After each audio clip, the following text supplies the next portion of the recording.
वैसे सफ़र का मज़ा भी तब आता है जब रास्ते भी गीत सुनाते हैं। हर मोड़ पे मंजिल पहले नए नज़ारे बुलाते हैं। कहीं झरने का गीत, कहीं फूलों की खुशबू हवा बन जाती है और दिल के किसी कोने में ये यादें हमेशा बस जाती हैं। ऋषिकेश से सफ़र शुरू हुआ हमारा सुबह। तो यहाँ पे हमारा चल रहा है चलो भाई। बहुत तगड़ा। ऋषिकेश से हम बैठे पहाड़ों वाली लोकल बस में, जिस बस के बिना फील ही नहीं आता हम ट्रैवल कर रहे हैं। थोड़ी देर मेरी आंख लग गई और हम पहुंच गए श्रीनगर के छोटे गांव देख के हाँ मुझे एहसास हुआ अब हम फाइनली पहाड़ों में एंटर कर रहे हैं। पहाड़ों की ठंडी हवा मुझे महसूस करा रही थी कि हाँ आ गए हो तुम जोशीमठ पहुंचते ही मौसम एकदम क्लाउडी, ठंडा, बारिश का। दिल में डर भी बहुत था कि मानो हम पहुंच भी पाएंगे या बस ये बारिश ही, क्योंकि बारिश में पहाड़ बहुत डेंजरस है, रास्ते बड़े डेंजरस हैं। पहुंचे हम गोविंद घाट पहुंचते ही मन में एक और आवाज़ कि क्या हमें इस कोहरे के सिवा कुछ और दिख पाएगा। धीरे धीरे आगे बढ़े तो पता लगा कि हाँ हमें कुछ दिख पाएगा। सामने दिखता हुआ झरना ये बयां कर रहा था कि आगे अभी बहुत कुछ है, मानो सब कुछ यहीं है। रास्ते में आगे चलते चलते मैंने सोचा नहीं था कि इतने झरने एक साथ मुझे देखने को मिलेंगे। बस मैं चलता गया और देखा तो सिर्फ झरने, मानो ये झरने ऐसा बोल रहे हो कि हाँ तुम मंजिल के अभी बहुत करीब हो। और साथ चलती हेमगंगा जो हर मोड़ पे अपना हाथ दिखाए हमें बैठी है, मानो हम उसे छू सकते हैं और उसका बहाव दिखाता हुआ कि वो कितनी ताकतवर है। झरनों को देख के ऐसा लगा मानो ये कितनी दूर से आ रहे हैं। अगर ये इतनी दूर से बह सकते हैं तो हम इतनी दूर क्यों नहीं जा सकते।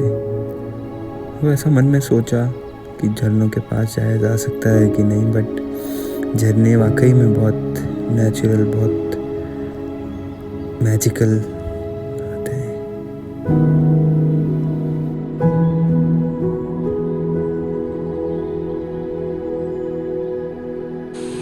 आज के हम वैली ऑफ फ्लावर्स के अंदर 5 किलोमीटर की हाइक करके, तो यहाँ पे पहाड़ इतने ऊंचे हैं कि आई गेस मुंडी उठा के भी वो दिख नहीं रहे हैं, पूरा कोहरा लगा है।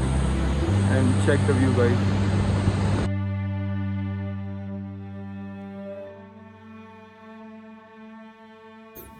अब यहाँ से निकल गए थे हम नज़ारों को देखते हुए, पंछियों को देखते हुए, फूलों को देखते हुए।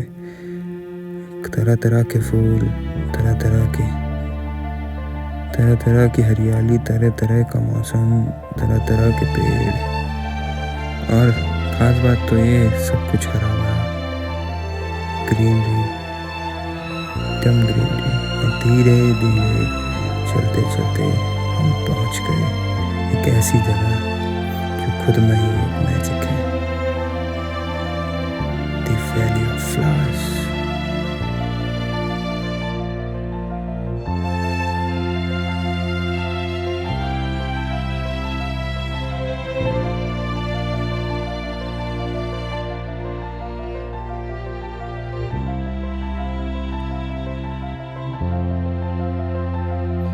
और एक ऐसी चीज़ थी जिसने हमारा पीछा हमारे सफ़र की शुरुआत से आखिरी तक नहीं छोड़ा, ये बारिश। हर जगह बारिश देखने को मिली। बारिश नहीं, कहीं वैली के अंदर किसी चट्टान का साया लेते हुए हम भी खड़े थे लोकल्स के पास। तो उन्हीं में से एक ने कहानी सुनाई। उसने बताया कि ये उत्तराखंड का एक छुपा हुआ रंगों का खजाना है। इसे 1931 में एक माउंटेनियर अंग्रेज़ यहाँ भटक कर आ गया और बोला this must be the paradise. Frank Smythe, और इस घाटी का नाम फूलों की घाटी पड़ गया। यहाँ 5000 से ज़्यादा फ्लावर्स की प्रजाति मिलती है। अगले दिन हम जोशीमठ वापस आ गए क्योंकि बारिश का कहर बहुत ज़्यादा था। पता लगा आज रास्ते बंद हैं, तो दोस्तों ने कहा चलो ओली चलें। मैंने मन बनाया और कहा चलो भाई चले। तो ये है ओली। So guys, right now we are at the top of the world, I guess. मेरे हिसाब से तो, और व्यू कुछ ऐसा है, चेक करें, ये नज़ारे ऐसे ही।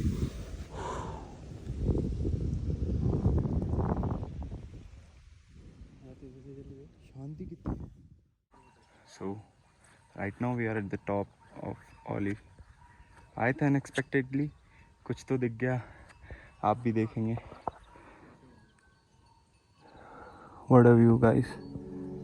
That's called Hathi Pahad. Just kidding. Looks like taller and bigger. So ये व्यू है।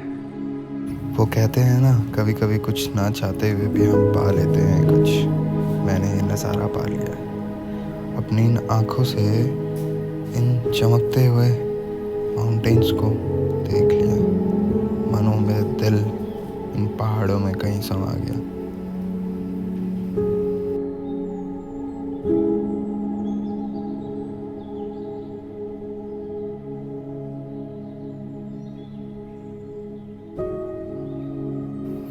ना मैंने कभी सोचा था कि मुझे धूप भी देखने को मिलेगी, क्योंकि 5-6 दिन वही पूरा बारिश, जहाँ से हम वैली ऑफ फ्लावर्स तक गए वहाँ बारिश। बट किसे पता था मौसम कुछ ऐसा रूप लेगा, इतने मैजिकल व्यूज़। सच में मेरा दिल बस यहीं बस जाने को करता है।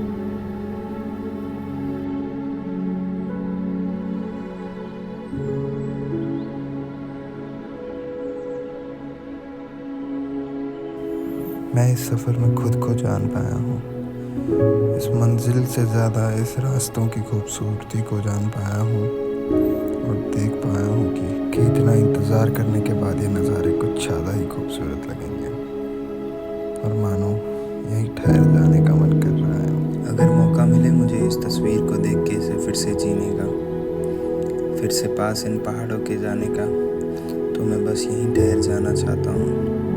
अपने दिल को के किसी कोने में छुपा कर आ जाना चाहता हूँ।